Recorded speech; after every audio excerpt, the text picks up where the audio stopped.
National security and public safety are the preeminent functions of government.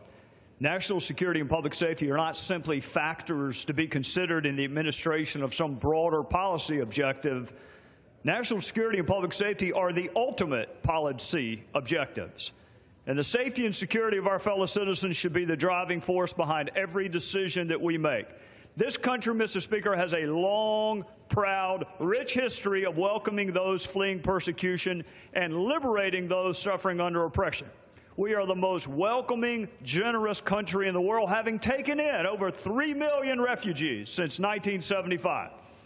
We are generous and compassionate, Mr. Speaker, because we are free. And we are free because we are a country rooted in the law and public safety and standards of decency protected by a fundamental commitment to national security. The world we currently find ourselves in, Mr. Speaker, is imperfect and becoming more imperfect. So rather than address the underlying pathology and displaced people, this administration is focused on the symptoms. There are refugees from the Middle East and Northern Africa because those regions are on fire and riddled with chaos, and our bright lines and policies of containment or smart power, or whatever we call it today, have failed. Mr. Speaker, terrorists took the lives of over 100 innocent people in France and injured many more because they could. They killed 100 only because they could not kill 1,000. Their objective is evil for the sake of evil, murder for the sake of murder, wanton and willful violence, premeditated depravity calculated to take innocent lives. And the terrorists have been very open about their present and future objectives, and we should therefore be equally clear about our objectives. Administration officials responsible for national security and public safety, Mr. Speaker, have repeatedly warned us they cannot vet failed nation states. They cannot do background investigations where there is no database. ISIS will use any means available to harm us.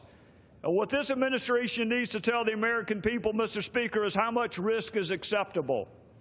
Given the consequences of reconciling the risk wrongly, how much risk is this administration willing to take?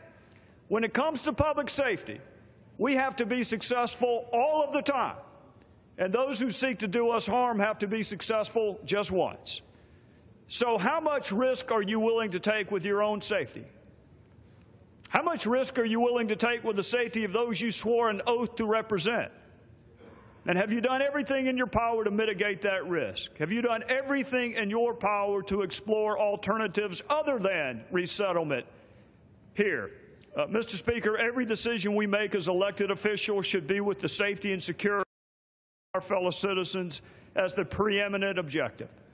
Unless and until those in charge of security and public safety can provide assurances the aid we render to those in need should be rendered where they are. In conclusion, Mr. Speaker, let me say this. The President is the Commander-in-Chief.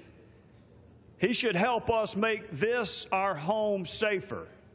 He should help us make the homeland of the refugees safer. He should restore order to the region. That would be the very best and most humane thing we could all do, provide a better, safer life for those who aspire one where they are.